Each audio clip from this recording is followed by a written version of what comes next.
안녕하세요. 비비 아저씨입니다. 오늘은 28주 먼저 그 나라와 그의 의를 구하라 는 내용으로 본문은 마태복음 6장 25절에서 34절 말씀을 나누도록 하겠습니다. 기도하시겠습니다. 하나님 감사합니다. 오늘도 우리에게 말씀하여 주시옵소서. 감사하며 예수 이름으로 기도합니다. 아멘. 25절 말씀. 그러므로 내가 너희에게 이르노니 목숨을 위하여 무엇을 먹을까, 무엇을 마실까, 몸을 위하여 무엇을 입을까 염려하지 말라. 목숨이 음식보다 중하지 아니하며 몸이 의복보다 중하지 아니하냐. 이 본문 말씀은요, 너희가 목숨을 위하여 무엇을 먹을까, 무엇을 마실까 하지만 결국 너희가 먹고 싶은 그 음식을 구하기 위해서 정작 입고 싶은 그 옷을 위해서 너희 목숨을 희생하고 있는 것이 아니냐 하는 말씀입니다.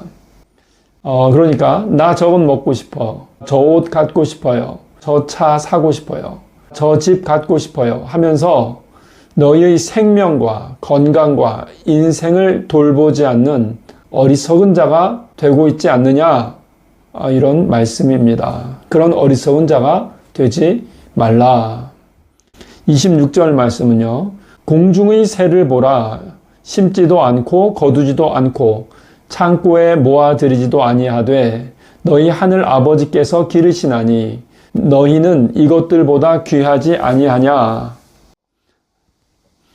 공중의 새를 보십시오. 새는 자신이 할 수 없는 것에 대해서는 걱정하지 않아요. 그냥 하루하루 생존을 위해서 열심히 배우고 또 열심히 먹이를 찾아서 행할 뿐이죠. 그러면서 사는 거예요. 자신이 할 수 없는 일에 대해서는 걱정하지 않습니다. 왜냐하면 하나님께서 돌보시기 때문이죠. 하루하루만 충실히 살면 그것으로 충분하다는 것이죠. 그러므로 새들보다 훨씬 더 하나님께 소중한 우리는 더더욱 우리가 할 수 없는 부분에 대해서 염려할 필요가 없습니다. 하루하루 충실하게 살면 하나님께서 모든 환경을 책임져 주십니다. 27절 말씀 보면 너희 중에 누가 염려함으로 그 길을 한 자라도 더할 수 있겠느냐, 이렇게 말씀하십니다. 다시 한번 여러분께 분명히 말씀드립니다. 자신에게 맡겨지지 않은 영역은 염려하지 마십시오. 그것은 교만이고 불신앙이고 믿음이 없는 것입니다. 그리고 더 나아가서는 스스로 믿음을 소멸시키는 행위입니다. 28절, 29절, 30절 말씀을 읽겠습니다. 또 너희가 어찌 의복을 위하여 염려하느냐. 들의 백합화가 어떻게 자라는지 생각하여 보라. 수고도 아니하고 길쌈도 아니하느니라. 그러나 내가 너희에게 말하노니 솔로몬의 모든 영광으로도 입은 것이 이 꽃 하나만 갖지 못하였느니라. 오늘 있다가 내일 아궁이에 던져지는 들풀도 하나님께서 이렇게 입히시거든 하물며 너희일까 보냐. 믿음이 작은 자들아. 어떤 종류의 식물은요, 자신에게 맡겨진 역할을 충실하게 하면 그 식물에 맞는 꽃이 피어나게 되고 그 꽃은 그 식물에게 꼭 맞아서 세상의 그 어떤 영광보다도 아름다운 꽃이 되는 것입니다. 여러분이 것이 아닌 남의 영광, 어울리지 않는 다른 사람의 아름다움을 부러워하거나 따라하려고 하지 마십시오. 하루하루 맡겨진 역할에 충실하면 하나님께서 가장 아름다운 모습으로 여러분을 만들어 주십니다. 하나님을 믿으십시오. 이 세상에서 정말 여러분에게 합당한 가장 아름다운 하나님께서 만들어 주신 그런 옷을 입게 될 것입니다. 억지로 살지 말고요. 자연스럽게 성실하게 사시면 됩니다. 31절, 32절 말씀 읽겠습니다. 그러므로 염려하여 이르기를 무엇을 먹을까, 무엇을 마실까, 무엇을 입을까 하지 말라. 이는 다 이방인들이 구하는 것이라. 너희 하늘 아버지께서 이 모든 것이 너희에게 있어야 할 줄을 아시느니라. 하나님께서 우리 인간에게 하나님의 영을 불어넣어 주셨잖아요. 그리고 자유의지를 주셨죠. 그리고 이 땅을 다스리게 하셨죠. 그러므로 인간이 무엇인가를 집중해서 계속적으로 바라고 바랄 때 그것이 이루어지게 되는 것을 경험하게 됩니다. 그래서 지혜로운 사람일수록 집중하여 바라고 또 바라는 만큼 더 많이 깨닫게 되고 그 깨달은 것을 실천하여서 자신의 꿈을 이루게 됩니다. 그러나 여러분, 우리가 먹을 것을 또 자동차를 살 집을 재물을 바라면서 정작 인생에서 가장 중요한 것을 잃어버리게 될 수 있음을 우리는 분명히 알아야 합니다.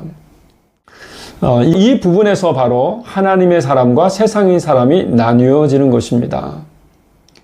그렇다면 하나님의 사랑을 항상 바란다면, 이웃을 향한 우리의 사랑을 항상 바란다면, 우리 자신을 향한 하나님의 뜻이 이루어지기를 항상 바라며 살며 그것이 이루어지는 것을 경험하며 산다면 어떨까요? 그래서 33절 말씀 예수님께서 말씀해 주신 것입니다. 절대로 재물과 하나님을 겸하여 섬기는 삶은 없다. 그런즉 너희는 먼저 그의 나라와 그의 의를 구하라. 그리하면 이 모든 것을 너희에게 더하시리라. 하나님의 사랑과 이웃사랑 그리고 하나님의 뜻이 이루어지기를 매일 간절하게 바라고 하루하루 충실하게 살면 하나님께서 나머지 모든 환경을 책임져 주십니다.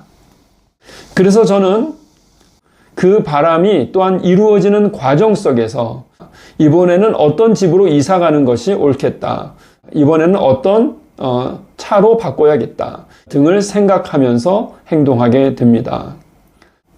34절 말씀입니다. 그러므로 내일 일을 위하여 염려하지 말라. 내일 일은 내일이 염려할 것이요 한날의 괴로움은 그날로 족하니라. 그러므로 여러분, 우리가 할 수 없는 부분, 그것은 하나님의 몫입니다. 우리는 우리에게 맡겨진 오늘 하루를 충실하게 하나님의 뜻을 이루며 살아가면 나머지 부분은 하나님께 맡겨드리고 하나님의 몫을 넘보는 어리석은 자가 되지 말아야 할 것입니다. 하나님을 믿고 하루하루 열심히 살아갈 때 하나님의 축복이 늘 여러분과 함께합니다. 기도하시겠습니다. 하나님, 그렇습니다. 우리가 목숨을 위해서, 몸을 위해서 무엇을 먹을까, 무엇을 입을까 바란다고 하면서 정작 생명을 희생해 가면서 우리가 갖고 싶은 것을 추구하고 있지는 않는가.